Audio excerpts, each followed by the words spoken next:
ada.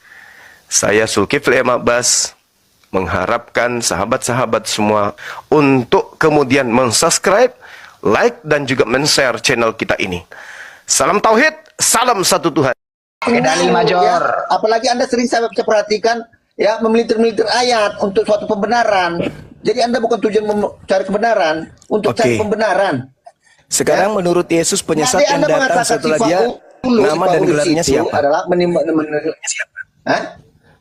Setelah Yesus, kata Yesus penyesat yang datang setelah dia bernama siapa dan gelarnya apa? Silakan. Gelarnya apa? Oke, Yesus Kristus, dia Mesias. Berarti penyesatnya bergelar Yesus Kristus. Terima kasih saudara. Jangan sombong, jangan angkuh. Di mana tertulis penyesat itu Yesus Kristus? Matius 24 nomor 4 nomor 5 nomor 24. Kan di situ dikatakan akan datang. Akan datang. Karena di situ kata akan datang. Akan datang. Datang kepada siapa? Ya kepada manusia, kepada umat manusia. Datang kepada murid Yesus. Dia adalah Kristus. Contohnya, Jangan ini, jangan merembet kemana-mana. Itu bagian dari itu juga. Saudaraku, jangan merembet kemana-mana. Yesus menasihati muridnya yang seangkatan dengannya, yang hidup, makan, duduk bersama, berlari bersama, sembunyi bersama. Hei muridku, waspadalah, sebab akan datang kepadamu. Kepada siapa? Kepada muridnya. Tahun berapa? Abad pertama. Siapa yang datang membawa-bawa nama Yesus Kristus kemudian? Pertama, akulah Yesus yang kau aniaya. Tuh, awalnya tuh. Yang datang berupa cahaya kepada Paulus ini bukan manusia. Lalu apa, Rek? Bukankah Yesus itu telah menjadi daging? Bukankah Yesus Paulus sendiri berkata, Theos datang ke atas muka bumi, mengosongkan dirinya, tidak mempertahankan keteosannya, melainkan dia mengambil rupa hamba dan menjadi seorang manusia. Itu konsep. Makanya Al-Quran mengatakan, wa makaru wa makarallah. Mereka mencoba untuk menipu, tetapi Allah kemudian membalas kejahatan mereka. Dan sungguh Allah adalah sebaik-baiknya pembalas kejahatan. Itu fakta, itu real. Di sisi lain Theos datang jadi manusia. Di sisi lain dia berkata yang datang kepada yang memberitakan Injil itu bukan manusia. Kalau Anda berakal, munafik seperti ini tidak layak Anda jadikan sebagai suri teladan dalam beragama. Silakan. Oke. Di mana? Sekarang saya tanya dulu Juma dulu. Kalau dikatakan bentuk wujud manusia itu apa? Punya daging atau gimana? Yes. Oke, ya sepakat ya, kunci ya, punya daging. Sekarang ya waktu Paulus ya dijumpai oleh yang namanya cahaya itu ya, yang datang cahaya, yang disaksikan oleh teman yang berdua, orang itu kan bertiga, ya. Iya. Itu yang datang itu cahaya itu manusia apa bukan? Bukan. Kata Paulus bukan. Bukan kan? Nah, berarti kalau dikatakan manusia harus punya daging, berarti datang itu secara daging. Itu manusia. Nah, berarti yang datang kepada Paulus cuma cahaya. Yesus berkata dalam Paulus Lukas, itu adalah, ya, itu bentuk roh, tapi itu pribadi Yesus, bukan kedatingannya. Iya, sah-sah saja. Itu pembelaan saudara jadi sebagai gini, orang yang kita telah disesatkan. Itu ada yang menyaksikan. Sekarang waktu Nabi Anda menerima wahyu di Gua Hira, bagaimana Anda meyakini kalau itu Allah yang memberikan wahyu kepada Jibril? Ajarannya tengok sekarang. Iya, bagaimana Anda bisa menjelaskan? Jelaskan dulu bahwa itu betul-betul Allah yang memberikan wahyu kepada Jibril kepada Nabi Anda. Sabar dulu. Anda lihat di dalam kitabnya orang Yahudi, Bilangan 12 nomor 6. Mudah-mudahan saya tidak keliru. Kita satukan kemudian persepsi supaya kita tidak bias. Dengarkanlah perkataanku ini. Jika ada seorang nabi di antaramu, aku Tuhan akan menyatakan diriku kepada nabi itu, tidak aku nyatakan kepada orang di sekelilingnya. Dan aku akan berkata kepadanya dalam mimpi. Jadi kalau Nabi Muhammad menerima mimpi, jangan salah, karena beliau memang adalah nabi. Nah sekarang ada tidak orang yang bisa menjadi saksi dalam mimpi orang lain? Oke, sabar. Paman Mayor, semalam aku bermimpi loh. Apa mimpinya bang? Aku berjalan di sebuah telaga. Oh iya, aku lihat kok. Aku jadi saksi. Aku lihat kau di situ lagi berjalan. Kan gila namanya kan? Berarti berarti pernyataan Paulus di dalam Yohanes 8 nomor 15, 16, 17, 18 itu sudah benar. Apa kata Yesus? Jika engkau menghakimi, aku tidak menghakimi, kata Yesus. Tetapi kalau aku menghakimi, penghakimanku itu benar. Kenapa? Karena aku tidak seorang diri. Aku bersama dengan Bapa. Dan bukankah di dalam kitab Taurat dikatakan, 2 saksi sudah sah. Akulah yang menjadi saksi tentang diriku, dan Bapa yang mengutusku juga menjadi saksi. Jadi Nabi Muhammad kemudian kerasulannya itu disaksikan oleh malaikat, disaksikan oleh Allah, disaksikan oleh Gua Hira, disaksikan oleh kota Mekah dan Madinah. Nah sekarang kebenaran tentang keadaan itu kita ukir hari ini. Terukir sepanjang sejarah 1400 tahun lamanya. Kenabiannya masalahnya Bang Juma, bagaimana sesuatu yang tidak ada bersaksi itu loh. Loh, gimana ceritanya, Bung? Saya tanya samamu. Oke, Allah itu ada nggak? Allah itu ada nggak? Ya jelas ada dong. Oke, tunjukkan. Kalau memang di surah berapa kalau Allah menyatakan keberadaannya ada. Oke, kamu mengatakan ada kepada pencipta langit dan bumi itu maksudnya seperti hewan, seperti pohon, tumbuhan, seperti batu, seperti air, seperti apa? Iya, maksudnya gini. Oke, bukti gini, ya. Bukti keberadaannya, ya, bahwa dia pernah berkuasa. Contohnya penciptaan. Apa yang pernah diciptakan oleh Allah Subhanahu Wa Taala? Sama seperti ketika kitab Kejadian dikatakan langit dan bumi kosong. Siapa yang menjadi saksi di situ? Pertanyaan saya Bang Juma, apa kekuasaan Allah Anda? Apa yang sudah pernah sama diciptakan? ketika saya bertanya kepada saudara, apa kekuasaannya Yod-Heh-Pape menciptakan langit dan bumi? Enggak, pertanyaan saya kalau memang dia ada, iya sama. Diciptakan Allah Pertanyaan saya juga sama. Jangan Anda mempertanyakan sesuatu kepada saya yang saudara sendiri Anda tidak bisa menjawabnya. Gini. Sekarang saya tanya, siapa yang menjadi saksi pada saat Elohim menciptakan langit dan bumi? Jawab. Jawab. Mulai Kejadian 1 pada mulanya alam menciptakan langit dan bumi. Siapa yang menjadi saksi? Apa yang pernah diciptakan Allah? Siapa yang menjadi saksi? Hah? Siapa yang menjadi saksi di situ? Siapa yang saksi? Ini kan kitab Taurat, kitab para nabi. Siapa yang menjadi saksi pada saat Elohim berkata pada mulanya langit berbentuk kosong. Langit berbentuk kosong. Siapa yang menjadi saksi di situ? Tunjukkan satu aja. Tidak ada yang tapi ada menyatakan khalaqas samawati wal ard. Dialah Allah yang menciptakan langit dan bumi. Kamu tanya saksi, sama aku tanya siapa yang mensaksikan Elohim menciptakan langit dan bumi. Oke, ada berapa pencipta langit dan bumi rupanya? Cuma satu. Hah? Satu? Cuma satu, iya. Yakin? Iya dong. Oke, berarti Anda segambar dan serupa dengan Allah dong? Anda harus banyak belajar lagi, tak ajarin ya, tak ajarin. Iya, tak ajarin, tak ajarin. Berarti Anda sepakat dengan ayat Alkitab juga. Tak ajarin. Kitab Taurat juga. Tak ajarin, tak ajarin.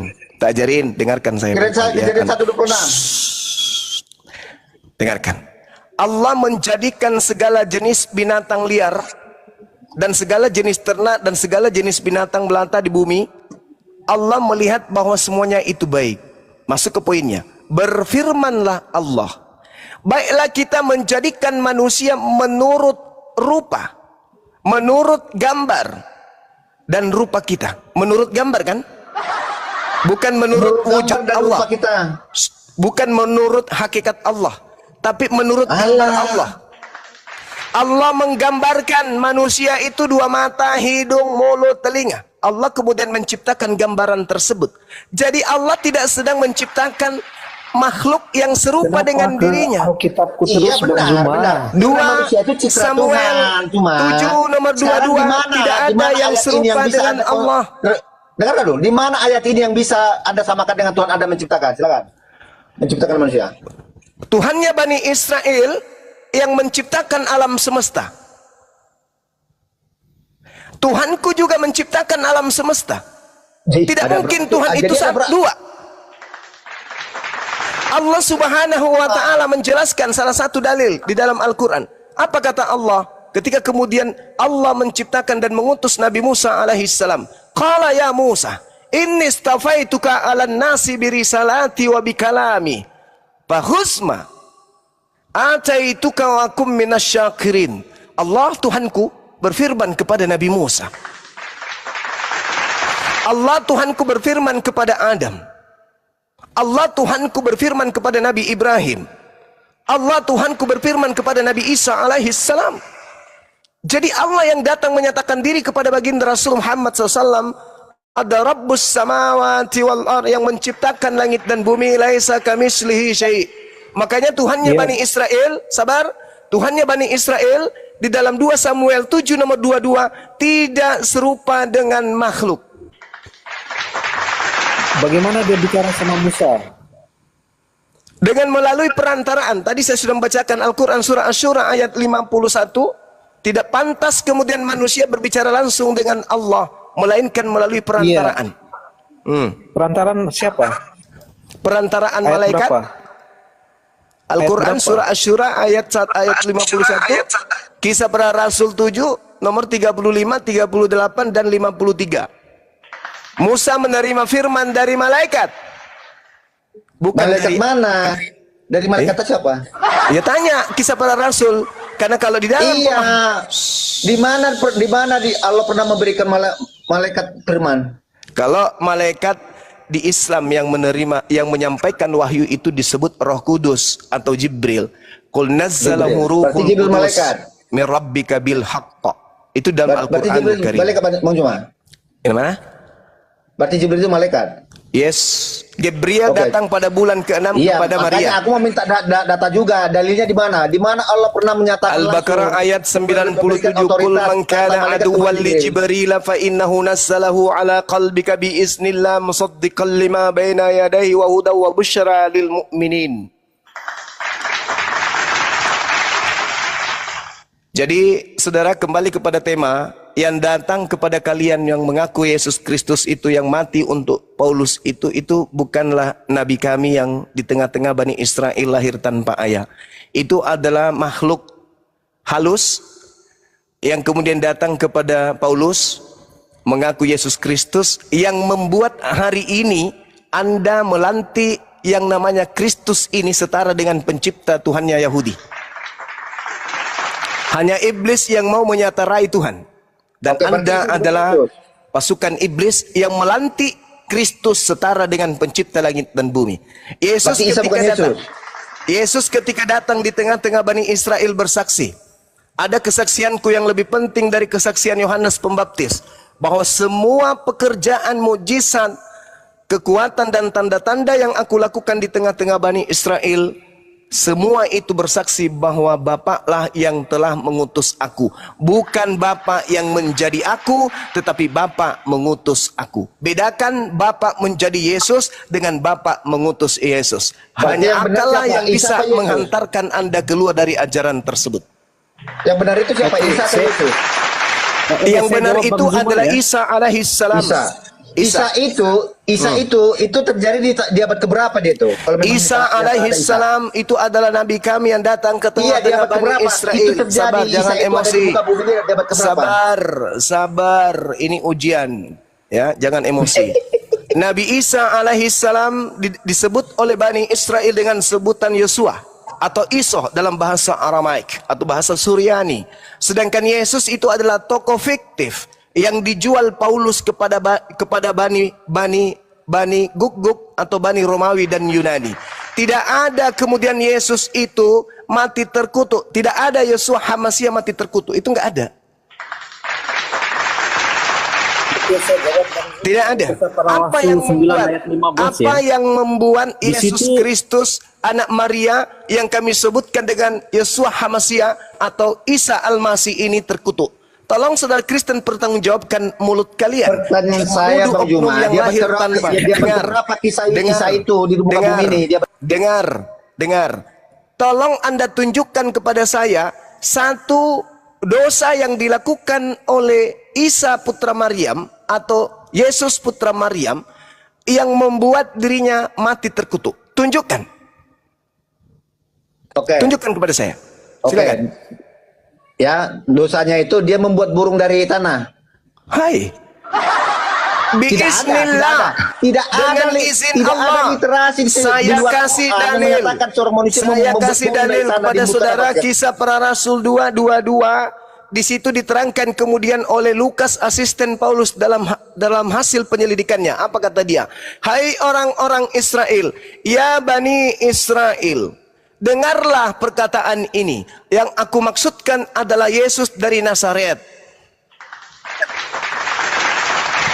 Seorang yang telah ditentukan, sabar, ini ujian, sabar, ini ujian.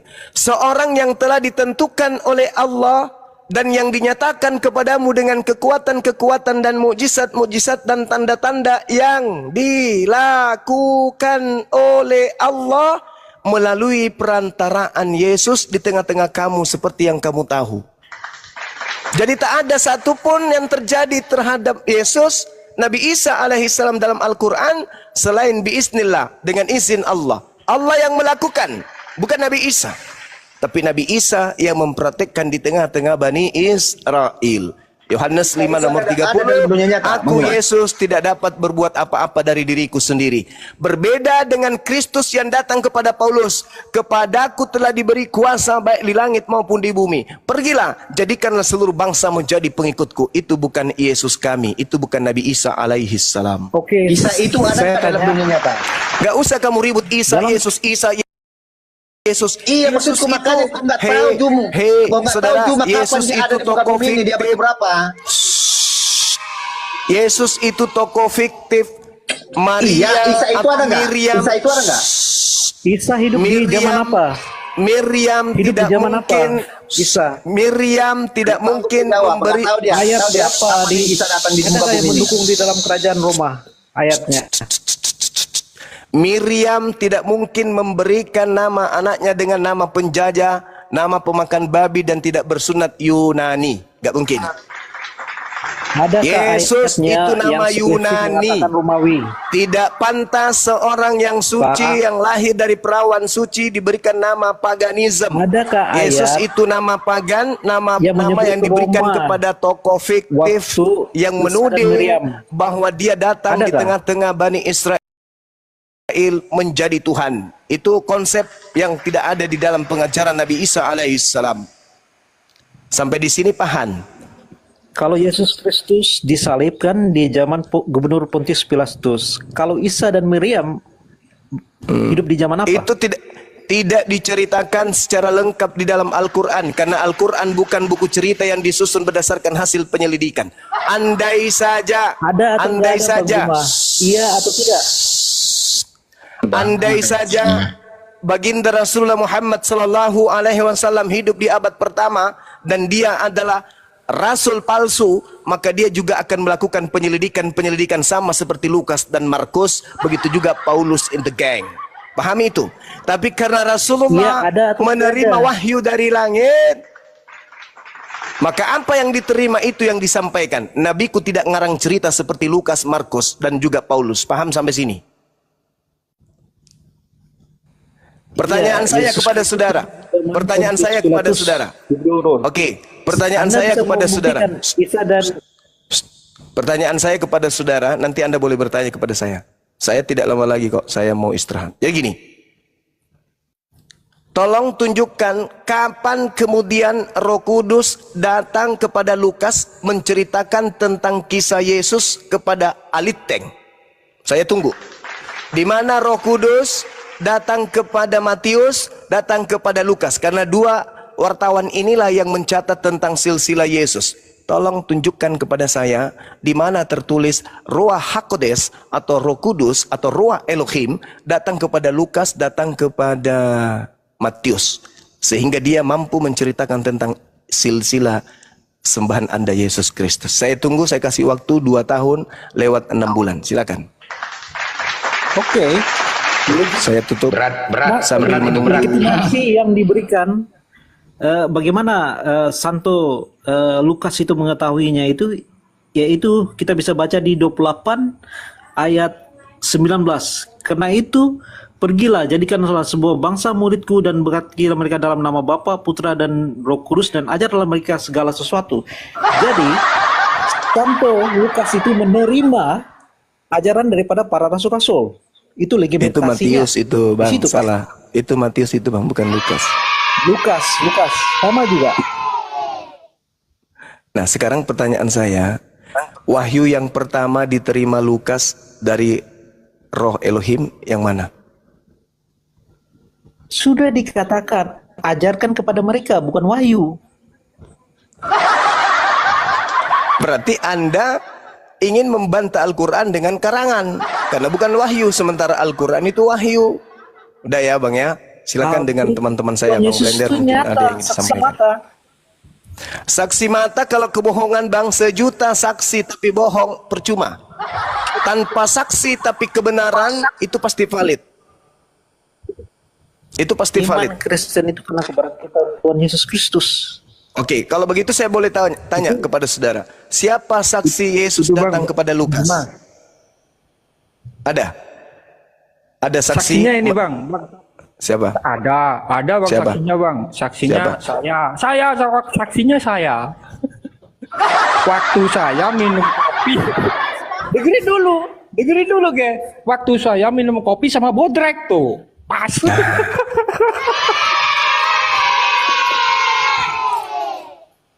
Silakan Bung. Kamu kok memalukan Kristen sih? Berdiskusi dengan teman-teman saya yang lain, silakan. Jawabannya kok memalukan Salomon ini banget. Salomon Islam Kristen. Bang Joma, kok jawabannya memalukan banget itu. Bukan Orang wahyu. yang sakit mengenai Bukan wahyu, berarti ya sudah Kita bacakan jawaban. ya di Lukas 1 ya. Lukas sendiri menjawab Anda semua ya. Ya, silakan. Tefelus yang mulia, banyak orang telah menyusun suatu berita tentang peristiwa yang telah terjadi di antara kita, seperti yang disampaikan kepada kita oleh mereka yang dari semua saksi mata dan pelayan firman. Saya ulangi lagi, seperti yang disampaikan kepada kita oleh mereka yang dari semua adalah saksi mata dan pelayan firman.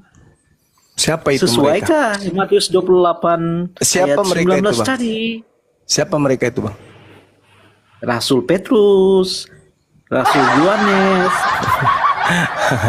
11 rasulnya masih hidup. Jadi yang dituliskan Lukas ini wahyu atau hasil penyelidikan? Ya sudah disampaikan itu, kamu udah dengar tadi saya bacakan kepada Iya. kamu. Wahyu atau hasil penyelidikan? Saya ulangi lagi ya. Tinggal dijawab aja, tinggal Tefelus yang dijawab. mulia, Saya udah tahu itu. banyak orang telah berusaha menyusun suatu berita tentang peristiwa-peristiwa yang telah terjadi di antara kita. Nah, ini dia mau menyusun ini. Seperti yang disampaikan kepada kita oleh mereka. Mereka ini siapa? Rasul-rasul. Yang dari semua Dari mana adalah Anda saksi bisa mata. tahu kalau itu Ditekankan. rasul-rasul? Yang dari semua adalah saksi mata. Dan Oke, pelayanan coba Anda firman. tunjukkan di mana Wow, Lukas bertemu. keren kan? Ya, keren. Coba Anda tunjukkan kepada saya salah satu murid dari 12 murid Yesus yang pernah bertemu dengan Lukas. Hati-hati ginjal copot.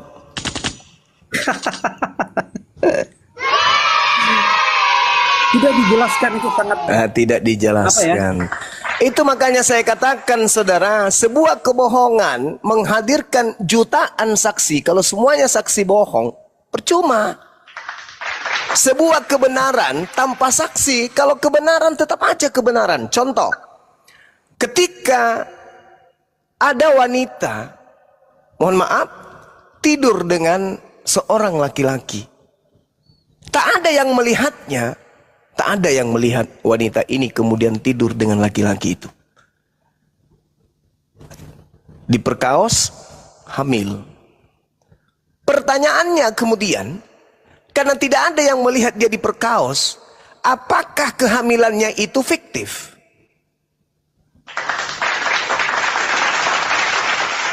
Sama ketika ada anak kecil berjalan di gelapnya malam, tiba-tiba digilas sama kendaraan, mati dia. Anak tersebut dibuang kemudian ke jurang. Karena tak ada yang menyaksikan, apakah kematiannya itu fiktif? Tetap aja terjadi kebenaran itu. Makanya Yesus mengatakan, akulah yang menjadi saksi dua bersama dengan Bapakku. Begitu juga Nabi Muhammad SAW menerima wahyu yang menjadi saksi adalah malaikat dan Allah. Nah, bagaimana kebenaran itu kemudian terukir? Seperti seorang wanita yang tadi. Untuk kita ketahui bahwa betul dia sudah diperkaos, kita lihat perutnya, hamil dia. Artinya, meskipun kita tidak hadir pada saat dia diperkaos, tapi karena kita melihat kemudian tanda-tanda pada tubuh wanita tersebut, maka keyakinan kita betul wanita ini diperkaos. Begitulah Al-Quran. Meskipun kita tidak hadir pada saat pewahyuan, tapi kita melihat isi Al-Quran sesuai dengan sains dan teknologi, maka yakin dan percaya mustahil Nabi Muhammad yang hidup di zaman jahiliyah bisa menerangkan isi bumi dan langit tanpa alat canggih seperti alat yang dipakai oleh orang-orang hari ini, menemukan laptop, menemukan HP dan seterusnya. Nah, ini gambaran tentang sebuah kebenaran. Jadi kebenaran itu tidak butuh saksi. Kebenaran saya minta itu buktikan saksinya kah? Saksinya Lukas. Iya, silakan. Kolose 4 ayat 14. Salam dari Lukas, tabib yang dikasih dan dari Demas. Ini konfirmasi bahwa Lukas itu dikenali oleh Rasul Paulus.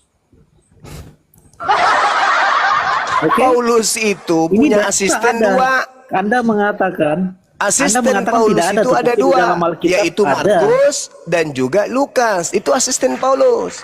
Yang saya pertanyakan kita ini, sudah membuktikan itu kan ada. Nah, Paulus kan ini siapa? Menanyakan mana mau? Paulus ini siapa? Jadi Paulus dengan Lukas saling menguatkan. Paulus, Lukas, Markus itu adalah 3 sekawan memang. Yang jadi permasalahan di sini adalah Paulus itu dibilang rasul kenapa? Karena itu dikonfirmasi oleh Ananias. Ananias ini siapanya Yesus? Rasul Paulus Ananias itu mengklaim ini siapanya diri Yesus? mungkin masih bias. Tapi Ananias ini siapanya Yesus? Ananias itu satu daripada muridnya Tuhan Yesus. Di mana dalilnya Ananias adalah murid Yesus? Kisah para Rasul. Oke, saya Kisah para bacakan Rasul ya, biar berapa? tidak ada. Ya, silakan. Kisah para Rasul berapa? Kejap, tak cari dulu ya. Sejak kapan Ananias murid Yesus?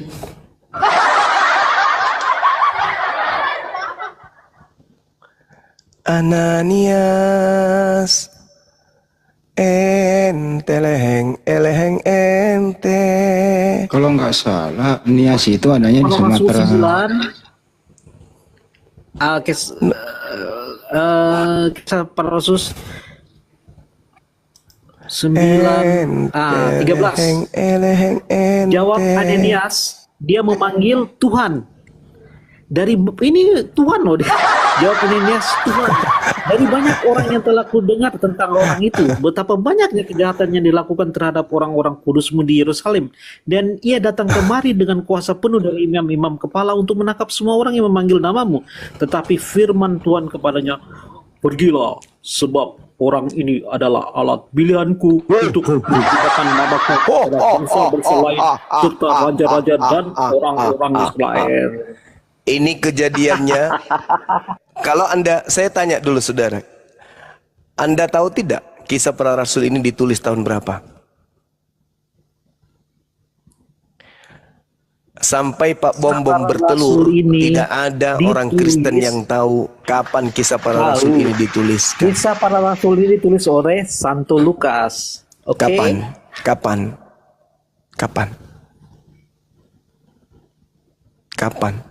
Dan saudara harus tahu bahwa Lukas menulis surat itu diperuntukkan kepada seseorang bernama Theophilus.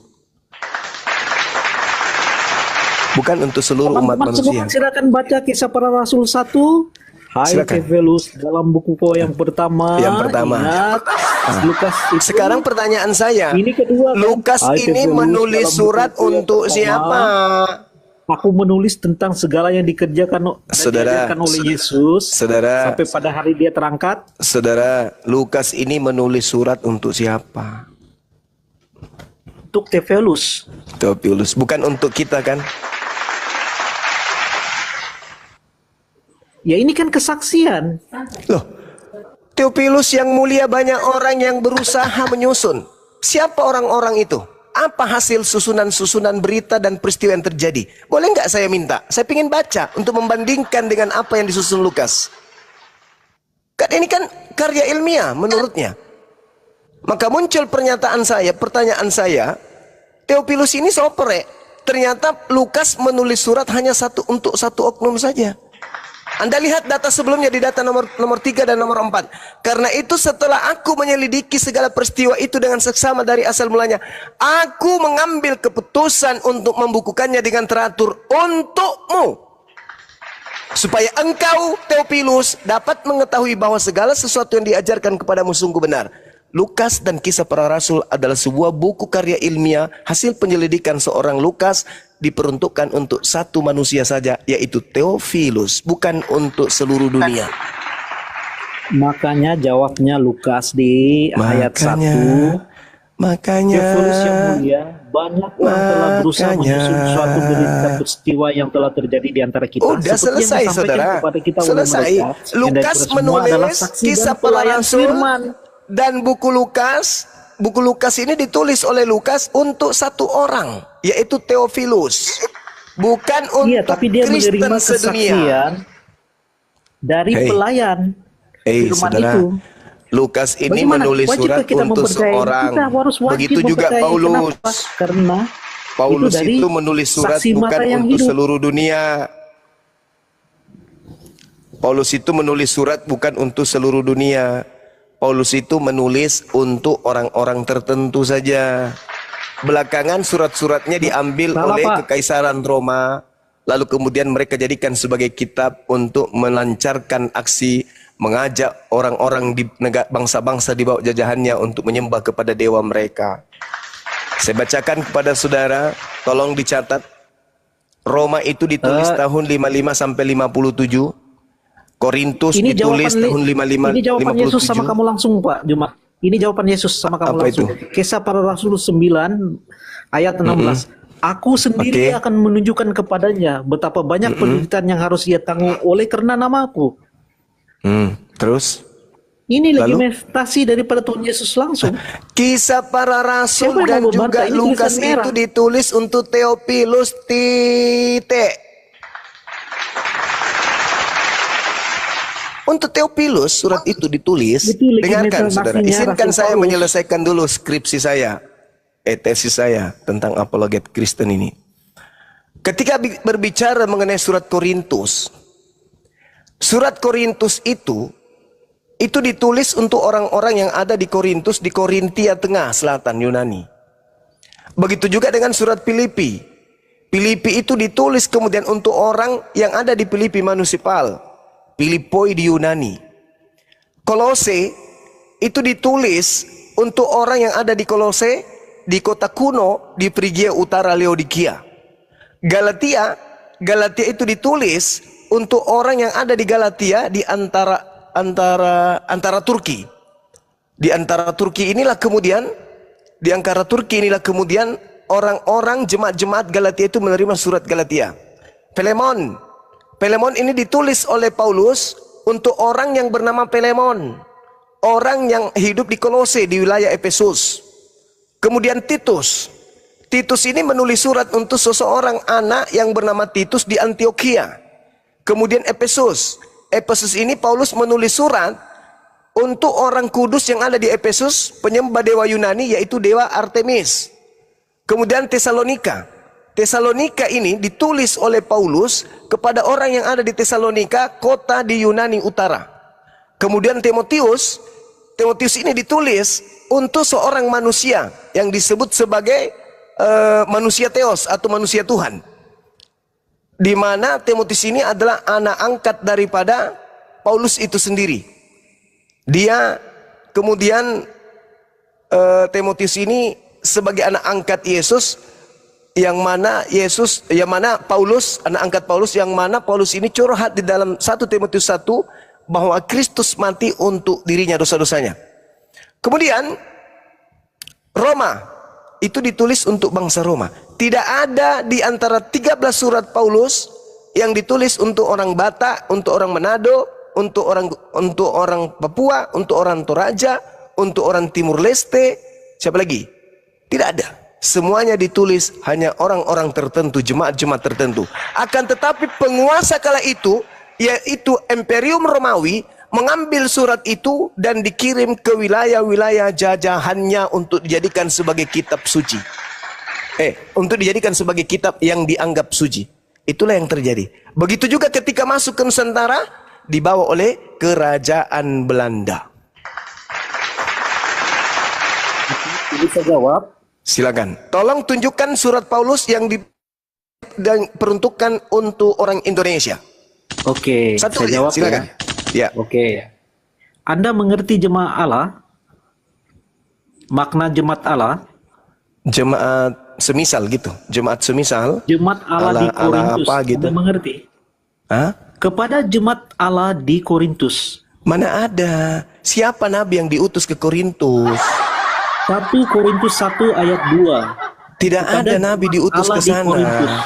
Nabi Anda siapa mengerti yang ya? diutus ke Korintus? Nabi siapa yang Anda diutus ke mengerti sana mengajar? Jemaat Allah, Anda mengerti? Jemaat Walaupun dewa. itu disebut Jemaat Korintus, dewa. tapi bisa digunakan kepada seluruh saudara, bangsa. tolong jangan memperkosa isi Al-Quran. Oke? Kita Pak, bukan Al-Quran. Korintus itu berada di tengah Yunani, di Korintia, di tengah selatan Yunani. Di Iya, situ mau Tuhan Korintus, pencipta langit dan bumi tidak kecil, pernah mengutus kalau dibilang nabi ke sebut Yunani, Bang. Jemaah Allah itu ya semua orang Kristen. Jangan kau katakan jemaah Allah. Yang ada di Korintus itu jemaat Theos. Itu baru betul. Jemaat Theos karena orang-orang Yunani itu tidak menyembah Eloa Abraham, Eloa Isa, Eloa Yakub. Mereka menyembah dewa Hercules, dewa Mitras, dewa Yunani. Jangan kau bawa-bawa Tuhan Allah ke situ. Theos, Tuhan Theos, Tuhan dewa. Jemaat yang ada di Korintus itu menerima surat dari Paulus dan asistennya Paulus itu bernama Sontenes. Itu yang kemudian bersama dengan Paulus menulis surat untuk orang-orang Korintus di Korintia, tengah selatan Yunani. Di situ tidak ada Eloa Abraham. Di situ adanya Theos, Hercules, Attis dan Horus. Jangan kau kotori lisanmu dengan sesuatu yang menyangkali kemudian sejarah. Ya kawan ya. Jadi tak ada satupun surat Paulus yang dituliskan untuk orang Indonesia. Semua surat Paulus itu untuk oknum-oknum tertentu saja. Kalian aja yang mau diperbedais dengan adanya doktrin dan dogma dari Barat. Lagi-lagi fulus. Lagi-lagi demi supaya tergerus isi dompet perpuluhan di gereja. Ya oke, saya karena Anda berapa mengerti kenaik, tunggu sedikit kenaik, izin. Silakan dari bahasa Inggris saja ya. Kenaik sebentar izin. Emang to those certified in the Christ Jesus called to his holy people. Bahasa Inggris pula kau lagi. Kenaik, izin sebentar. Kita bahas sampulnya. Definisi kitab suci itu apa sih sebenarnya? Definisi kitab suci dulu. Naik, apa definisi kitab suci? Coba jawab. Kok dari tadi sih keras aja kau dalam Bible kau itu. Yuk, jawab dulu itu. Sampulnya dulu. Ngoceh aja kau. Apa sih definisi kitab suci? Apakah pantas Bible mau dikatakan kitab suci? Coba apa definisinya? Ya. Apa yuk? Gimana? Gimana? Definisi kitab suci itu apa sih? Oke, definisi kitab suci menurut Kristen ya. Ini menurut Kristen ya. Menurut Kristen ya? Iya. Kitab Ya, suci silakan. adalah Menurut Kristen apa? Definisi kitab suci menurut Kristen, kitab suci adalah sekumpulan tulis yang diilhamkan oleh Allah, dituliskan oleh manusia yang dipilih dan menjadi otoritas tertinggi dalam hal iman, doktrin moral dan kehidupan rohani. Oke, berarti wahyu yang diturunkan dari Tuhan ya, dibukukan ya, berupa wahyu dari Tuhan atau firman dari Tuhan kemudian dibukukan, gitu ya. Benar? Ya naik. Naik. Hei. Ya. Ya, itu ya, benar ya. Oke, kau buka 2 Korintus 11:17. Apa kata Paulus? Apa yang aku katakan bukan sebagai menurut firman Tuhan, melainkan sebagai seorang bodoh yang berkeyakinan. Kalau wahyu berbeda menurut Kristen. Apalagi wahyu itu apalagi? Wahyu berarti pernyataan atau pengungkapan. Tadi kan kau mengatakan bahwasanya wahyu dari Tuhan. Kan kau mengatakan itu tadi. Ya ini kan pengertiannya berbeda lagi. Ya udah, wahyu dari Tuhan kemudian dibukukan. Bener kan? Beda. Apa beda? Tadi kau ngomong gitu, menipu aja kau. Saya nggak Jangan nipu. nipu lah, Bos. Tadi kau ngomong seperti itu. Wahyu dari Tuhan kemudian dibukukan. Kan itu yang kau bilang. Tadi kan Anda minta definisi kitab suci, bukan wahyu. Iya. Anu ini Kau gimana tadi sih? menyatakan. Anda yang salah Iya, pertanyaan. tadi kau menyatakan Kamu wahyu dari saya, Tuhan kau yang loh. salah. Iya, kau yang menjawab tadi wahyu dari Itu. Tuhan. Kenapa kau nipu? Anda tadi mengatakan definisi Alkitab, sekarang Anda Iya. mengatakan definisi wahyu lagi. Yang Kok definisi yang wahyu tidak cemana? Pertanyaannya sendiri tuh saya kah atau Anda, Bapak? Hei, berdasarkan jawabanmu, kau tadi menjawab. Anda mengatakan definisi Hei. menurut kitab menurut kekristenan. Iya, saya jawaban bilang. kau tadi Lepas itu mengatakan Anda seperti nanya itu. definisi, Wahyu dari wahyu. Tuhan. Kau enggak aja kau. Kau tadi menjawab seperti itu. Kau ingkari pula lagi. Anda sendiri aja nggak mengerti. Gimana saya mau menjawab Anda ini? Apanya nggak ngerti? Apanya nggak ngerti? Kamu membuat pertanyaan yang berbeda-beda, menanya orang dengan berbeda-beda. Gimana orang mau menjawab? Kapan pula aku bertanya berbeda-beda? Ngarang kau. Orang pertanyaanku cuma satu kok berbeda-beda pula. Kau yang menjawabnya berbeda-beda. Makan bodrek dulu lah, Pak. Kau yang makan bobrek. Gila kau nih. Kau yang menjawabnya beda-beda. Aku bertanya cuma sekali kok berbeda-beda kau Anda bilang. menanyakan definisi Alkitab. Lepas itu Anda menanyakan lagi definisi wahyu yang pertanyaan Nah, ini kedua. udah salah kau. Aku mengatakan definisi kitab suci. Mana ada aku bilang Alkitab? Definisi kitab dengan Kitab suci. definisi wahyu apakah sama? Apa ada definisi wahyu? Apanya kau nih? Inilah hotel ini. Apakah inilah kalau kebanyakan makan babi jadi bodoh. Jadi bodoh, kurang-kurangi makan babi itu. Bodoh Kamu jadinya. pertanyaan sendiri aja kamu nggak bisa. Pendengaran agak kurang. Nggak tahu apa yang kamu bicarakan. Bingung kamu sendiri kan? Makanya sinyal kau tuh ganti. Jangan merek sinyal Oten, gitulah jadinya. Aku tadi bertanya, mana ada aku bilang definisi Alkitab, definisi kitab suci pertanyaanku. Iya, Kok itu yang pula pertama definisi kan? Alkitab. Nah, lepas itu kamu Mana ada menanyakan pertama sekali definisi pertanyaan wahyu aku, apa lagi. pula pertama? Gimana sih? Aku cuma satu pertanyaan. Apa kau nih? Dua tadi. Ya, banyak-banyak lah makan babi, jadi bodoh kau jadinya. Kayak inilah kau, bangga kau makan babi, peka kau jadinya. Arang aja kau. Kamu Orang satu pertanyaan kok. tanya apa? Sekali lagi, aku bertanya definisi kitab suci itu apa? Oke, saya jawab ya. Ya,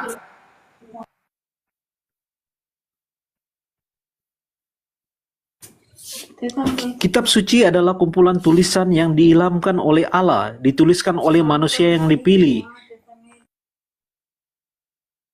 ya, itu kan berarti kumpulan perkataan dari Tuhan, benar ya? Kemudian dituliskan ke buku. Yang Anda Hah? tanyakan? Yang kedua. Iya, itu dia pertanyaan kan, itu kesimpulannya kan. Berarti perkataan dari Tuhan kemudian dituliskan di buku. Benar? Oke, pertanyaan Benar ya? saya. Pak Berlender Enggak, ini dulu, mengaku sepakat salah dulu, enggak sepakat dulu itu. pertanyaannya? Tunggu dulu, sepakat dulu sampai di situ. Sepakat? Hah? Naik. Sepakat dulu ya. Perkataan dari Tuhan kemudian dikumpulkan dan dituliskan di buku. Nah, di 2 Korintus 11:17, apa yang aku katakan bukan sebagai menurut firman Tuhan, melainkan sebagai seorang bodoh yang berkeyakinan. Kayak kalian inilah dulu diskusi. Bukan berdasarkan firman Tuhan. Modal keyakinan. Inilah kayak gini yang kalian sampaikan. Bener nggak? Sama nggak? Ya, Anda ngomong apa, jawab apa, bingung juga saya. Loh, kok ngomong apa, jawab apa, cemananya kau nih?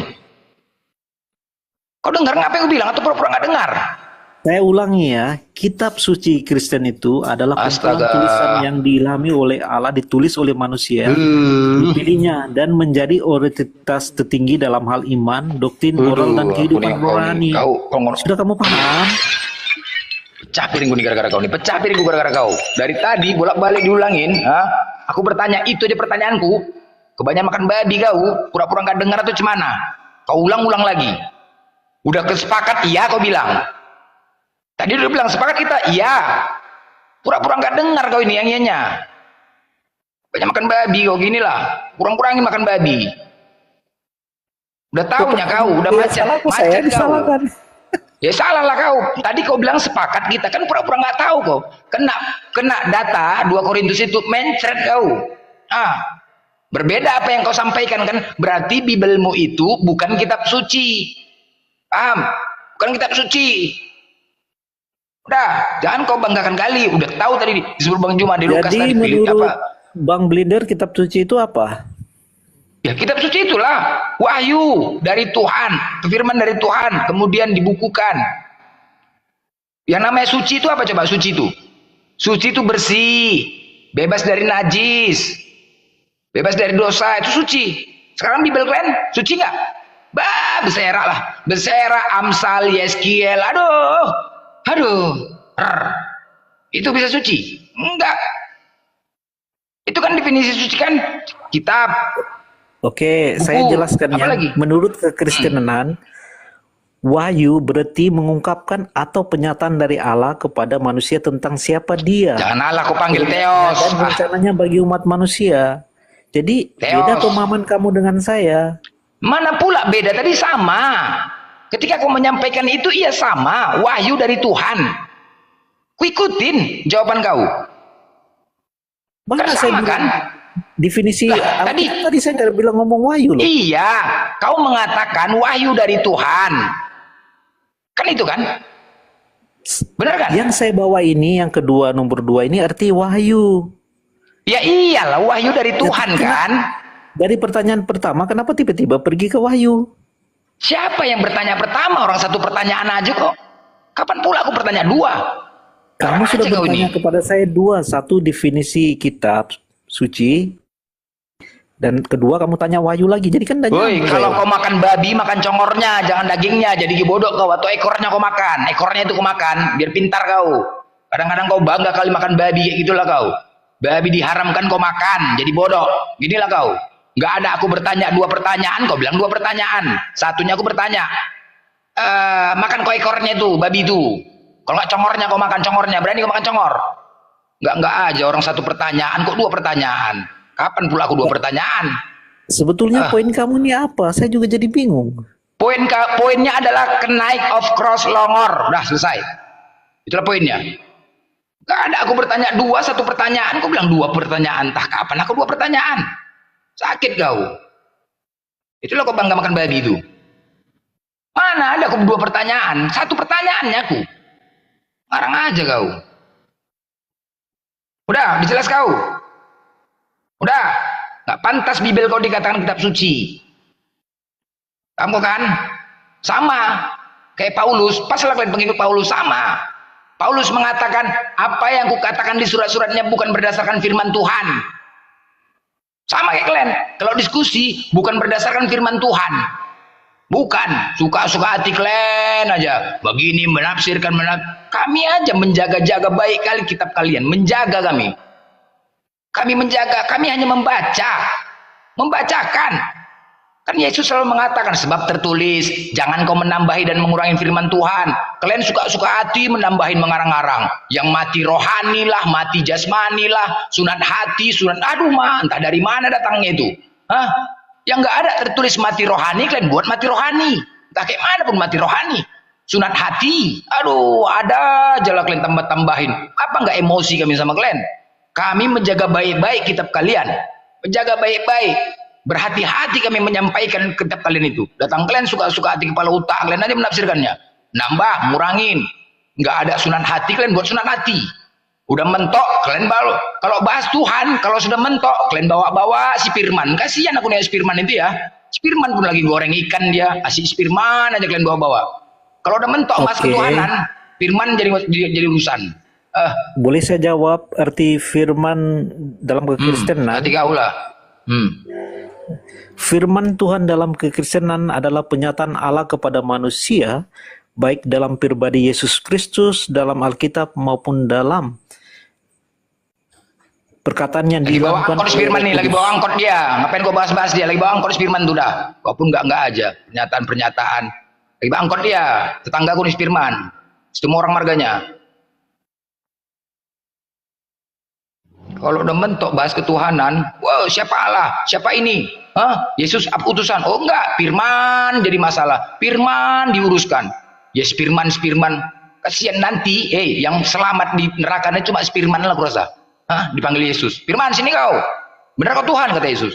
Enggak, aku jual beca, aku buat beca. Firman yang selamat. Sama, makanya di Kristen itu jarang ada nama Firman kan, jarang. Firman yang selamat, orang dia nggak pernah mengatakan dia Tuhan kok. Kalian katakan pula dia Tuhan, arang aja. Panggilnya Firman tuh. Oke, thank you very much ya. Saya juga kayaknya nggak nyambung nih. Kau Thank you kurang-kurangi ya. makan babi ya, kenaik ya, aku saran kuku kurang-kurangi makan babi, biar pintar, ya. Ngor kali, enggak aja, entah kapan aku bertanya dua, ya kan? Itulah kalau kalian makan babi itu, bangga pula itu makan babi. Udahlah baunya pula kayak gitu, aduh. Salah. Oh, Ten, yang sehat lagi, yang sehat, mari Oten, yang mau sehat. Kurang-kurangin. Saran kami memberikan solusi, ya. Kalian niatkan saja 5 bulan kalian tidak ada makan babi. Kalian niatkan coba kalian niatkan dulu. Nggak mau laku makan babi. Mudah-mudahan kalian dapatkan kebenaran itu ya. Ini nggak makan babi, kebanggaan kali kalian aku. Oh, senang makan babi, udahlah jorok.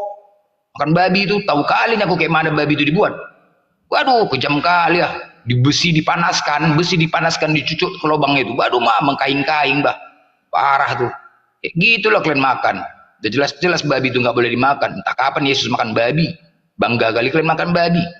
Yang haram itu, kalau kalian makan yang haram itu, kebenaran itu akan kalian tolak. Lebih banyak bersarang iblis jadinya di dalam tubuh kalian. Kurang-kurangi makan babi, bos. Untuk kalian juga nih. Cuman kalau makan congornya sekali makan kan, laga congor kita. Kalau congornya itu, berani kalian makannya. Jarang Oten berani makan congor. Dagingnya aja. Sama ekornya ekornya itu. Melilit-lilit. Babi itu kan diciptakan bukan untuk di binatang, itu untuk disembelih. Babi itu lehernya nggak ada. Mana ada lehernya babi itu? Ya kan, kayak mana mau sembelihnya? Makanya dari belakang lah dihajar. Nggak disembelih. Paksa juga udah tahu babi nggak bisa dimakan, dipaksa juga untuk dimakan. Makanya congor kalian kayak babi. Diskusi. Ayo, mari Ten.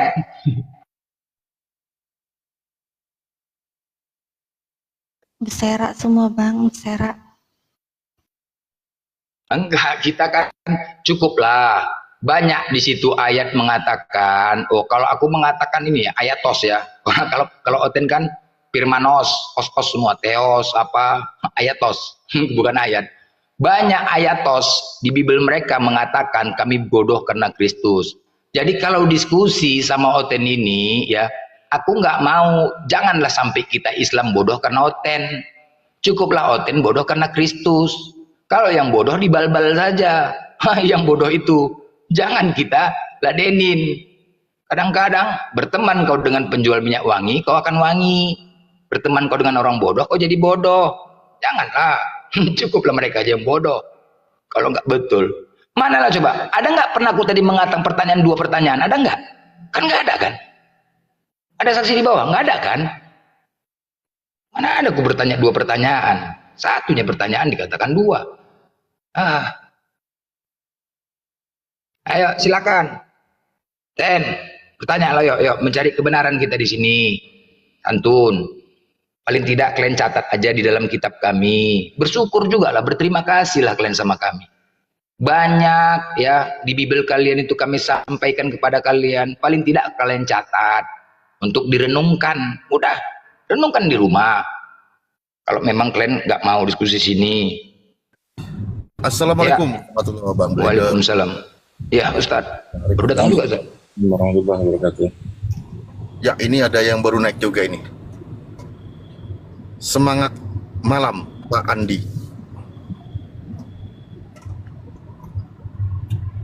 Oh, Anda luar biasa. Assalamualaikum warahmatullahi wabarakatuh. Gurunda Ustadz Ali, Ustadz Ya, Ari, Bunda Rahma. Bang Baca Hadi, salam Bunda Rahma sebelum berbicara, baca salam dulu. dan semuanya. Lanjut. Salam bunda. Jadi begini sebenarnya ya. Jadi menurut begini, karena memang harus begini kan gitu ya. Begini, Ya. sebab karena begitu. Oten-oten tadi ini kebanyakan kurang pandai berbahasa Indonesia dengan baik. Kedua, keahliannya itu membantah sendiri data yang ada. Itu keahlian dia itu. Yang paling parah adalah apapun yang terjadi, kamu mau ngomong apa, mau Bang Juma mau ngomong apa, Blender semua mau bicara apapun, yang penting kepercayaan saya tidak goyang. Yesus Yaitu Tuhan. Nah, itu dia di sana. Apa yang tertulis, mau dia salah terjemahan, mau dia tulisan Lukas, mau dia laporkan ke Theophilus, mau dia dari Ananias, murid Yesus segala macam. Yang penting Waten-waten tadi ini sudah bahagia di atas kepercayaannya.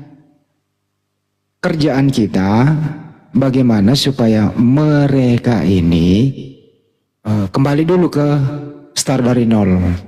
Jadi mereka sebenarnya ini minus. Agak sulit memang, tapi kita nggak boleh putus asa.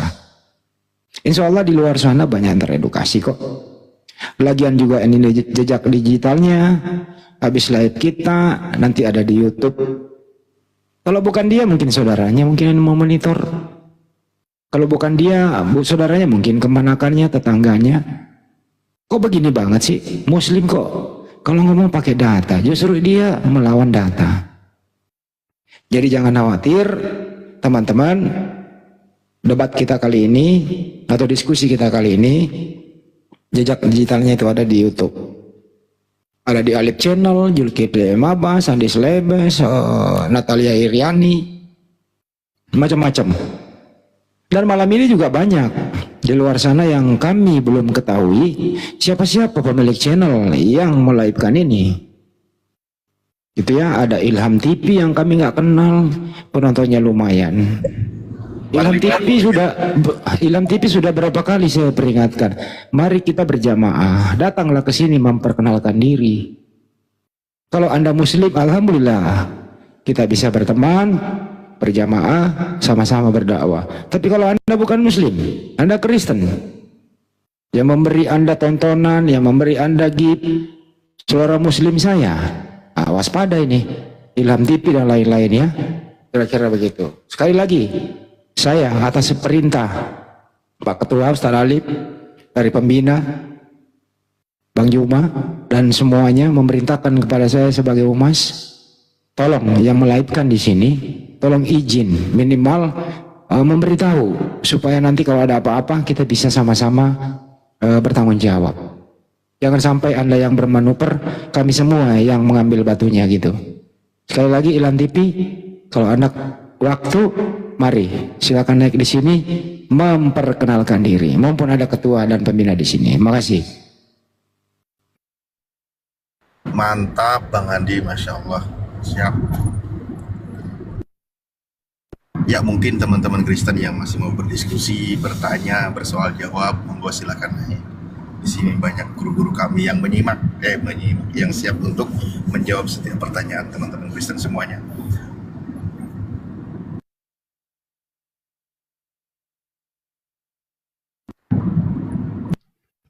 Kami agama Syiar sama ya. Kalau merujuk kepada Kristen Mikana itu, cobalah. Kenapa sih harus menggunakan atribut-atribut Islam? Emang ada di Kristen itu diajarkan menggunakan jilbab? Kalian coba nasihatin ke sana, jangan kalian banyak komplain di sini. Pede lah bos dengan Kristennya. Kenapa pakai hijab bos? Gak pantas. Hijab itu di Al-Quran dengan jelas. Woi, pemakan babi nggak pantas makan hijab, pakai hijab gitu. Kenapa nggak kalian nasihatin gitu loh? Yang Kristen. Kenapa sih kami aja kalian komplain? Pede kenapa? Pakai salib kek, nggak usah pakai hijab, seolah-olah kayak Agatha. Kok mengikut-ikut Islam ya, kampungan gayanya kayak gitu. Tak malu? Aduh, biar seolah-olah apa? Seolah-olah Islam dan Kristen sama gitu. Sama. Cobalah nasihatin, ngapain kau pakai hijab, nampak rambutnya lagi kayak gitu, kan nggak benar itu, nggak betul. Yang Islam pun jangan ditonton yang gitu-gitu, lah berdosa, apa ditonton? Buat yang Islam, usah ditonton-tonton itu. Nggak aja, nggak pede. Kami pun nggak mau. Nanti kalau dibalas nggak terima. Coba deh suruh ke gereja pakai jilbab, coba. Mau nggak dia? Nanti udah pindah deh ke koma lain, udah dilepas aja jilbabnya itu. Hanya di situ aja untuk mensiarkan agamanya, cara halus. Seolah-olah Islam dan Kristen sama. Nggak aja. Si Mikana itu tujuannya agar bisa menipu sesama muslim, terutama muslimah. Banyak kok udah muslimah yang salah kamar begitu. Tapi setelah kita edukasi dulu ya, edukasi beberapa hari yang lalu sudah kurang lah yang tertipu. Makanya penontonnya kan turun drastis. Alhamdulillah teman-teman mendengarkan bahwa tidak semua yang pakai hijab itu adalah muslimah. Kami sarankan apabila ada tampil di media on cam, pakailah logo-logo yang bisa menunjukkan Anda Kristen, supaya saudara saya tidak ketipu kan gitu. Yang lain pakai sorban gitu ya, karena pakai hijab, enggak dilarang. Tapi kalau bisa kasih salib yang gede lah, salib yang gede, supaya teman muslimah saya boro-boro mau naik, jijik kan menonton. Nah, tapi mereka naik itu disangka muslim, nongkrong di atas, memberikan gift segala macam. Baru ketahuan, kan ketipu, nipu kan nggak bagus itu. Pakailah jati dirimu sendiri. Kalau perlu ini karena pikul salib lah yang seberat 5 ton kayak di situ, taruh di dadamu kan biar orang tahu kalau kamu Kristen kan gitu. Setuju ya? Kalau Mikana besok-besok tampil lagi, nggak usah pak, boleh pakai hijab nggak apa-apa, tapi kasih salib yang paling gede. Kau jadi kalungnya, jadi kalung salib. Gimana? Setuju teman-teman? Terima kasih, setuju. Nggak laku Kristen, nggak laku Kristen kalau gitu. Aduh, ini ada tamu beredar. Sapa dulu teman-teman. Agak aneh nih tamunya. Udah tobat dia nih. Abigail. Selamat malam. Pagi nih, malam pula aku bilang. Langsung open cam itu, pasti open cam. Masih pagi nih. Kau di mana malam? Coba di mana kau? Kau di mana? Kami di sini semua pagi. Kau di mana coba malam? Di mana kau? Pagi nih jam 9 pagi nih jam 9. Dia baru turun dari pohon. Rumahnya kan. Nah si Abigail ini baru turun dari pohon. Gitu. Jam 9 pagi. Biasa bang. Mau ngapain kau? Coba lu tanya. Ini Abigail yang dulu itu Kak Bang Haji? Yang ngadi-ngadi itu ya? Iya Ustaz, silakan Ustaz. Iya, agak aneh emang dia. Aduh. Ya mau promosi duit. Cair kok duit ya, cair ya. Cair. Udah pergi sana beli babi sana coba. 10 euro. Udah sana kau pergi sana beli babi. Udah. Ngapain kau tunjukkan uang kau kemari? Giliran ngitung duit hitungannya pas. Giliran 1 tambah 1 tambah 1 hitungannya salah. Bingung saya nih kadang-kadang. Ya Abigail gimana? Mau diskusi? Ada yang mau dibahas? Izin naik bang. Ustadz Ali kalau diskusi sama Abigail ini diskusi sama malaikatnya Oten nih. Levelnya berat ini. Bang, ini dia harap bang. Gurunda jangan dianggurin nanti. Sebelum kalau beliau nganggur kelamaan migrain nanti. Sebelum diskusi sama Abigail tanya dulu gejala awalnya apa sehingga dia begini. Biar kita tahu solusinya apa gitu loh. Bisa diskusi bang. Ya, Abigail kamu gejala awalnya apa dek sehingga begini? Gejala awal. Gejala awalnya itu saya stres. Oh, kamu waktu Makan kecil beling dia, makan beling. Abigail waktu kecil kamu pernah keseruduk apa? Waktu kecil. Pernah nggak kamu jatuh kepalamu kebentur gitu? Pernah nggak? Abigail.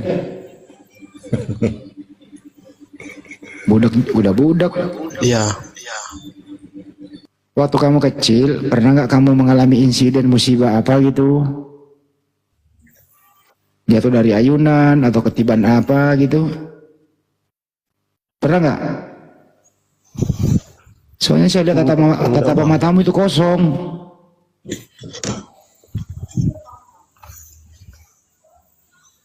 Wih, itu foto siapa itu? Hah? Foto Yesus. Kenapa itu? Itu foto Tuhan, mau Abigail? Abigail, itu siapa yang foto Tuhan begitu? Ini Tuhan Siapa? Yesus. Oh, siapa yang moto? Ini Tuhan Yesus. Itu siapa yang moto itu? Ini yang baru. Ini Yang baru. Oh, yang baru. Itu karya siapa itu? Karya siapa?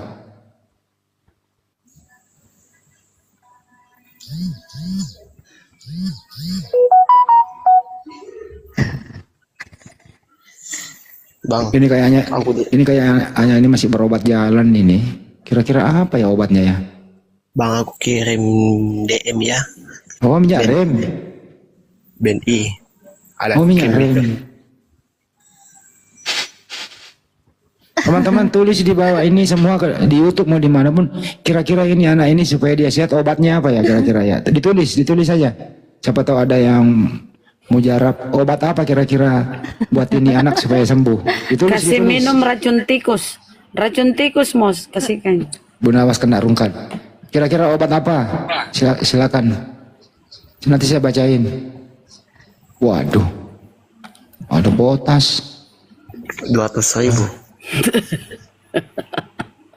Kirimin saya 200.000. Baiklin, obat cacing, oli camping. Oli samping itu letak. Muncung B2. Alpanax, tawas. Kok pergi dia? Malu dia? Kabur dia. Turunin aja lah. Iya, ada juga nih yang saya sampaikan, ini penting nih. Kan sebentar lagi kita akan menyambut Idul Adha ya, teman-teman, Idul Kurban. Sebagaimana biasanya itu Idul Kurban itu dipusatkan di kantor pusat Apologet Islam Indonesia di Rumah Hobbit Bolangi, Makassar. Seperti tahun-tahun kemarin. Yang ingin berpartisipasi atau ingin kurban, silakan hubungi kami. Kira-kira ingin seperti apa? Apakah sapi atau berapa orang? Atau ingin domba 1 orang? Silakan hubungi kami. Insya Allah kami amanah seperti tahun-tahun kemarin. Ya, jadi sekali lagi yang ingin berkurban silakan. Tapi nggak boleh kurban manusia ya. Hewan ini hewan. Kagak boleh. Wah, kebetulan saya ada anak saya nakal, anak saya aja nggak boleh. Biar kamu nggak suka si Edis, biar kata si Edis penghujat umat Islam nggak menerima dia kalau mau dikurbankan. Nggak. Bukan si Edis, bukan si Abigail, bukan si RK, bukan. Kita kurban itu hewan, ya. Apalagi bombong kami nggak sanggup, berat untuk dibawa kemana-mana gitu ya. Apalagi kurban Tuhan. Nah, itu di internet mereka lah itu, Ustaz, jangan. Oke. Salam kenal Madura. Ya, silakan. Saya tunggu ya teman-teman ya yang ingin hubungi HP saya. Makasih. Lanjut. Salam kenal Madura, Bang.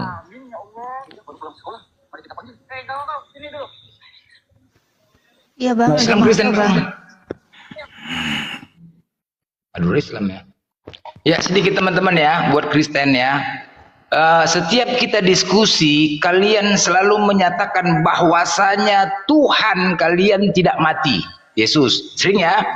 Kita pun selalu ngeles kalian dan mengatakan bangkit. Oke, kalian perkuat bukti kematian Yesus itu dengan acara Paskah kemarin. Kalian pertontonkan, kalian buat parade kematiannya di seluruh dunia. Kalian pertontonkan kematiannya. Nah, sekarang kalau kalian mengatakan Yesus itu bangkit, sekarang mana parade kebangkitan Yesus? Ayo. Kalau kalian tidak tampilkan parade kebangkitannya, berarti Yesus mati. Tidak ada dia bangkit. Oke, Blender, aku jawab ya. Jawab Kipas. Ya, jawab Kipas. Yang kau bangun narasi Mino akan ku jawab. Jadi gini Blender, ketika parade kebangkitan Yesus itu, maka dari situlah lahir agama Kristen kebangkitan itu pada hari yang ke-3 gitu loh. Ketika Yesus meninggal mati di kayu tiang salib itu hari Jumat. Makanya bangkit hari Minggu. Nah, sebenarnya kau Blender harus memahami gitu loh, bahwa parade-parade itu sudah kami implementasikan dengan beribadah hari Minggu gitu loh. Udah? Yang kutanya parade kebangkitannya mana? Kalau nggak kalian ciptakan ini, berarti kalian yang mengatakan Yesus itu mati, tidak bangkit. Kalian sendiri loh. Harus kalian buat ini parade kebangkitannya. Kalian perkuat lagi dengan bukti. Kami kan betul kan? Kalian sendiri yang membuktikan bahwa si Yesus itu mati. Coba. Dan tidak bangkit. Mana dia parade kebangkitannya mana? Nggak dibuat. Ayo. Ya mana? Itulah hari Minggu kami beribadah. Mana acaranya? Kan ada hari kebangkitan Yesus kan? Ada kan? Ada kan? Ya. Hari kematian Yesus ada 2 tanggal merah kan? Hari kematian. Satu lagi hari kebangkitan. Nah, waktu hari kematian kalian kemarin, kalian paradekan semua di mana-mana seluruh dunia, bawa salib, digeret-geret, kalian pertontonkan kepada dunia. Kalau Yesus iyalah mati, penderitaan Yesus, penderitaan. Inilah salahnya kalian, inilah kesalahan. Kalian ingin menampilkan bahwasanya Yesus berkorban untuk manusia. Inilah yang kalian tampilkan. Tetapi di balik itu tak sadar kalian kelemahannya, kebodohan kalian tampilkan seperti itu. Kematiannya, kan kematiannya kalian tampilkan. Sedangkan Tuhan tidak pantas mati. Coba mana bangkitnya, mana kebangkitannya, mana parade bangkitnya? Tunjukkan. Kalau nggak bisa kalian buat, berarti Yesus mati tidak bangkit. Clear. Bedanya keyakinan kita. Inilah sebenarnya bedanya keyakinan kita. Karena apa? Dia Yohanes 1 ayat 1. Firman menjadi daging. Jadi Yesus itu Tuhan. Dia mati di kayu tiang salib. Jadi kalau kau bilang Blender, masa Tuhan mati? Itu kedagingannya loh Blender. Berapa sekilo daging? Berapa? Berapa sekilo daging? Bukan itu yang kita bahas Blender. Memang beda, makanya di dalam Kristen itu kau akan dianggap bodoh. Memang benar, gitu loh. Wajar, itu sudah dituliskan oleh Rasul Paulus. Oke, sebentar, Kepas. Baik, kutanya dulu. Berapa Tuhanmu, Kepas? 1. Berapa? Oke. 1. Ya, apakah Tuhan. Yesus Tuhan? Tunggal, Esa. Apakah Yesus Tuhan? Tuhan. Bapak Tuhan? Tuhan. Roh Kudus Tuhan? Tuhan. Berapa jadinya? 1. 1, keren, 1. Nah, di antara kita kerucutkan ya, di antara 3 ini, Yesus, Bapa, Roh Kudus, siapakah yang kau sembah? Elohim Yahweh. Nah, jadi 4, keren kan? Jadi 4, jadi 4, jadi 4. Enggak, bukan berkerucut, itulah kau. Jadi 4 di antara 3 ini. Inilah Tritunggal ini. Banding sakit kepala. Itu Bapak. Orang sengaja dikerucutkan, kau tambah lagi 1 lagi jadi 4. Gini loh. Elohim Yahweh. Elohim Yahweh ini kan Bapa gitu loh. Makanya Bapa kami yang di dalam surga, dikuduskanlah namamu. Kan dibilang Bapa kami. Bapa itu Elohim Yahweh gitu loh. Mana tertulis Bapa Elohim Yahweh? Mana? Ngarang aja kau. Di perjanjian lama mana ada Bapa? Aduh. Tapi kan nanti nggak enak kita harusnya LAE, Yesus, Bapa, Roh Kudus, 3 ini dikerucutkan. Di antara 3 ini siapa? Entah Yesus, entah Bapa kau sembah, entah Roh Kudus. Ini kau tambah pula lagi Elohim Yahweh. Kan nggak ada tadi kau jawab Elohim Yahweh. Jadi 4 tambah, bukan makin 1. Ngarang aja kau. Jadi 4 nama Tuhan Elohim Yahweh Yesus itu adalah bagian dari Elohim Yahweh Bapa gitu loh Blender. Bagian dari Elohim Yahweh. Roh Kudus? Iyalah. Bagian mana lagi dia? Bagian mana Roh Kudus? Bagian Bapa juga? Banyak kali bagian-bagiannya. Ya memang apa? Kan satu hakikat itu. Satu hakikat. 3 jadi 1. Apakah pantas dikatakan Esa? Makanya, coba kau tanya sekali-sekali Pak Pendeta. Pak Pendeta, kau sering ke gereja nggak? Sering nggak gereja? Hah? Sering nggak? Kau bilang sama Pak Pendeta ini, Pak Pendeta, itu kan pendeta selalu menyampaikan, weh, Kristen ajaran kasih, hukum terutama kasihilah Tuhanmu dengan segenap hatimu, itu kan? Itu kan? Bener ya?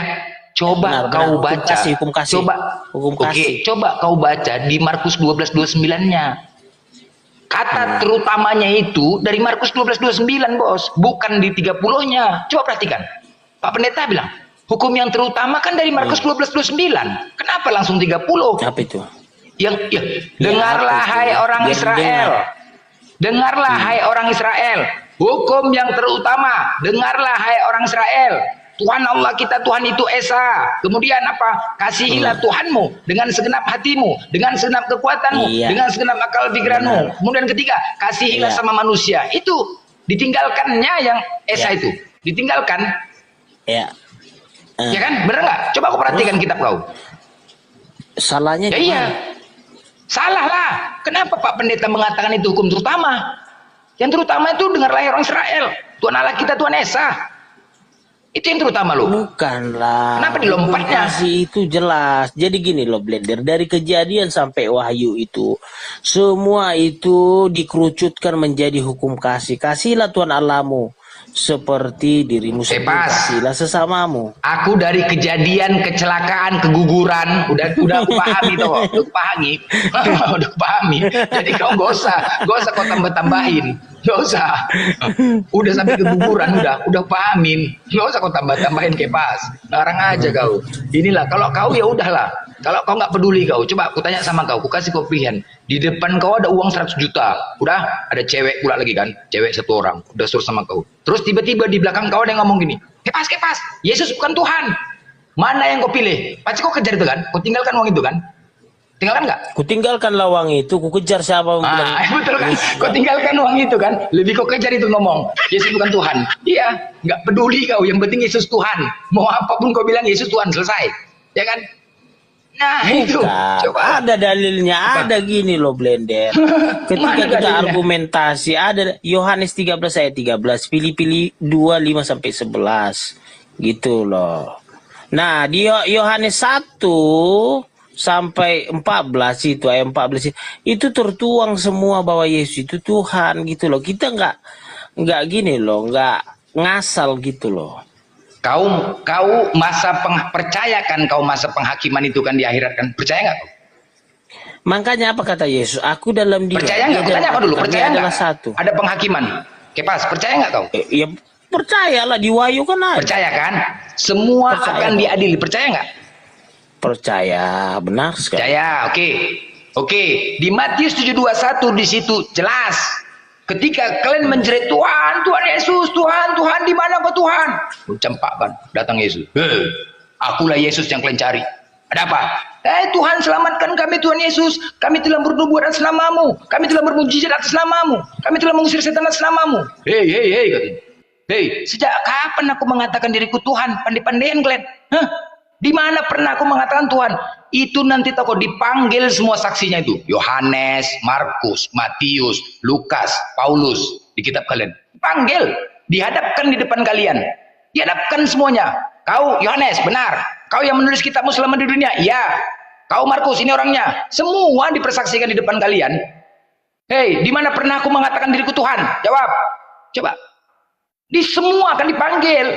Satu-satu. Yohanes, apakah pernah dalam kitabmu, pernahkah kau mengatakan aku Tuhan? Diminta pertanggungjawaban semuanya.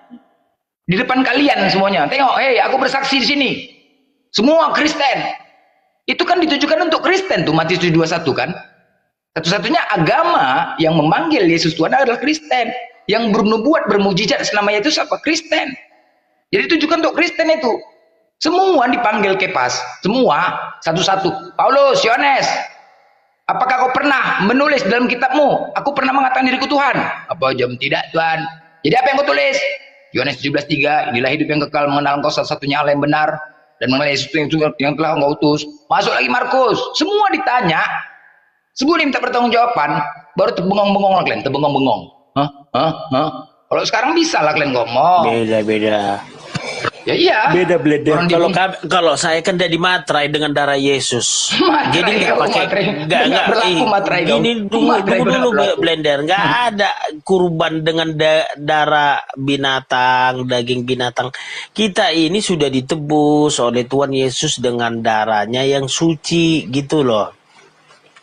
Jadi dengan darah Yesus itulah kita ini tidak masuk api neraka yang kekal, melainkan hidup di sorga dengan santai gitu loh. Asu. Angan-angan. Asu.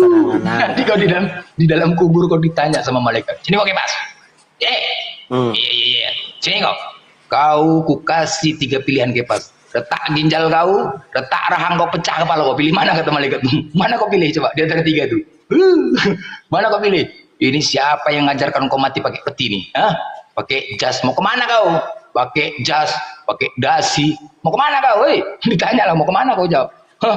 Satu pertanyaan kau. Siapa nama Tuhanmu? Yesus. Kepala ketepak, kena ginjal. Sejak kapan Yesus pernah mengatakan dirinya Tuhan? Jawab. Retak ginjal kau 1. Nah, kedua. Apa nama kitabku? Kalau kita kan beda, udah ambil aja. Ya nggak apa-apa. Bukan beda, itulah dia. Hei, sekarang kita buktikan kebenaran Tuhan. Nah, sekarang kami bisa membuktikan kalau Tuhan pencipta langit semesta ini satu-satunya adalah Allah. Tuhannya umat Islam. Bisa kami buktikan, Bos. Dan kalian bisa nggak kalian buktikan kalau Tuhan kalian benar-benar pencipta langit dan bumi ini? Enggak. Berarti benar. Kalau memang benar Tuhan Islam, berarti kalian mengikuti aturan Islam. Selesai. Yang menciptakan alam semesta ini Tuhan Yesus. Matilah. Berserak Tuhan Yesus. Apa yang kau nikmati ini semua adalah karya Tuhan Yesus. Matilah kita. Karya Tuhan Yesus. Pada mula pertama Elohim Yahweh, Bapa Yesus Kristus yang menciptakan langit dan bumi. Ya Allah, nengok auten inilah memang. Ya kita cuma bercanda-canda. Semoga mendapat hidayah. Beda lah, kau ambil aja Tuhan. Gimana lu Blender? Kenapa hidayah? Kami udah dimatre dengan darah Yesus, bukan kurban binatang ataupun darah binatang. Kami udah ditebus dengan kematian Yesus di kayu tiang salib. Coba. Jadi kau minum darahnya itu? Bukan. Dengan darahnya itulah kita bebas dari api neraka. Rokok pula lagi kau bilang rokok. Nerokos. Jadi api neraka ini Blender kekal. Kau kalau udah masuk ke api neraka nggak bisa keluar lagi karena itu kekal. Gitu loh. Nah, suka hati kau lah Kepas, suka hati kau lah. Kau yang merasakan berapa lagi umur kau Kepas? Berapa lagi? Nggak lama lagi nya kau. Pikirkan itu. Jangan 50 tahun lagi lah. 50 tahun lagi. Mana bisa? Jangan sosokan kau. Semua pasti mati. Nggak lama lagi. Benar Blender, tapi lama lagi. Yakin kali kok lama lagi mati kau? Apa kata kan di dalam hukum Taurat kan dibilang kasihilah orang tuamu, hormati, panjang umurmu supaya lanjut umurmu. Lukas 14:26. Kau baca itu Lukas 14:26. Jikalau kau datang kepadaku tidak membenci bapakku, ibuku, keluargaku, bahkan diri sendiri, kau bukan murid Yesus. Mana? Apa? Itulah kau salah menafsirkan dengan pernyataan. Mana ada aku nafsirkan itu kubacakan kok. Aneh kau. Iya, jadi tahu nggak kau Blender apa arti Yesus? Jangan kau lebih mencintai bapakmu dan saudara-saudaramu daripada aku. Makanya aku lebih cinta dengan Tuhan Yesus daripada ibu saya, papa saya, abang saya. Jadi kau lawan orang tuamu? Kau lawan orang tuamu? Enggak harus, tapi saya lebih cinta Tuhan Yesus daripada mencintai keluarga saya, gitu loh. Nah gitulah kan, berarti kan benar kan? Gini loh Blender. Nggak ada kan ajaran kasih terhadap orang tua, nggak ada kan? Iya, makanya bukan adalah tetap kita mengasihi orang tua. Konsepnya bukan berarti kita mengasihi Tuhan Yesus kita melupakan keluarga, enggak. Malah kita lebih bagus karena Yesus itu Tuhan gitu loh. Kita yang menciptakan alam semesta ini Tuhan Yesus gitu loh. Hormatin orang tua kalian sudah tidak berguna lagi di kalian. Manusia itu ciptaan manusia itu ciptaan Tuhan Yesus. Jadi kita harus lebih menghormati Tuhan Yesus daripada manusia gitu loh. Jadi kau bilang tadi ajaran kasih kan berbenturan. Ya memang kasih. Tetap kita hormat, punya adab, punya etika dan moral ketika kita menyampaikan sesuatu ataupun berperilaku kepada orang tua gitu loh. Tuhan manusia menciptakan manusia, cuman itu. Itulah kau selalu kau salah Blender. Yesus itu Tuhan, Yesus itu bukan manusia, gitu loh. Bukan manusia dia, bukan. Bukan manusia seperti kita. Yang mati di kayu Dia salib siapa? memakai- Yang mati di kayu salib itu siapa? Yesus. Oke, Yesus. dengan matinya manusia di tiang kayu salib. Apa lagi? Manusia dia kan? Iya. Kemanusiaannya itu. Jadi kau bilang Tuhan, dengan matinya manusia. Udah, apalagi kau bantah Tuhan? Ngarang aja kau. Iya memang kan keilahiannya kan nggak pernah meninggalkannya. Eloi, Eloi, Eloi. Keilahian, habisin daging lagi. Semua lagi gitu. Masuk keilahian daging ada aja lah. Aduh. Mengapa kau tinggalkan aku? Ke dalam tanganmu kuserahkan rohku. Nah ini kalau nggak kau pahami Blender, perkataan Tuhan Yesus ini mendalam, narasi Tuhan Yesus ini mendalam, gitu loh.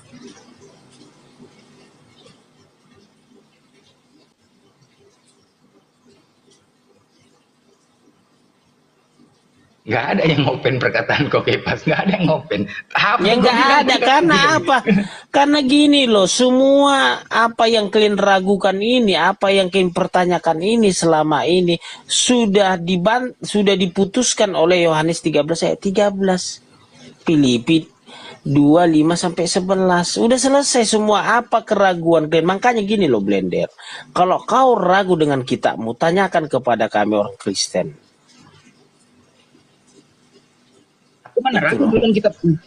Nggak ragu aku dengan kitab. Ya, makanya kan kau kan masih meragukan Yesus itu Tuhan gitu loh. Memang dia bukan Tuhan, nggak ada tertulis dia mengatakan Tuhan. Lucu kau nih. Kau menyebutkan aku guru dan Tuhan, itulah aku. Kau sudah menyebutkan aku guru dan Tuhan. Emang Tuhan sama Tuhan sama? Tuhan di sini Alkitab Tuhan Blender, nggak Tuhan. Itulah Ilahi menyesatkan kau tuh. Ilahi menyesatkan.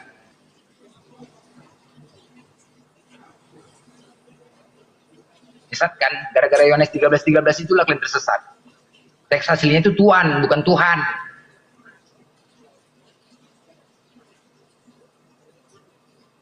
Makanya kan kata Yesus, aku dalam dia, dia dalam aku, kami adalah satu. Nah, kalau kau Blender nggak memahami apa yang dikatakan, apa yang disampaikan Yesus ini, aku di dalam dia, dia di dalam aku, kami adalah satu. Ah, ini berat. Musa nggak pernah berkata begitu, Abraham nggak pernah berkata begitu. Itu loh Blender.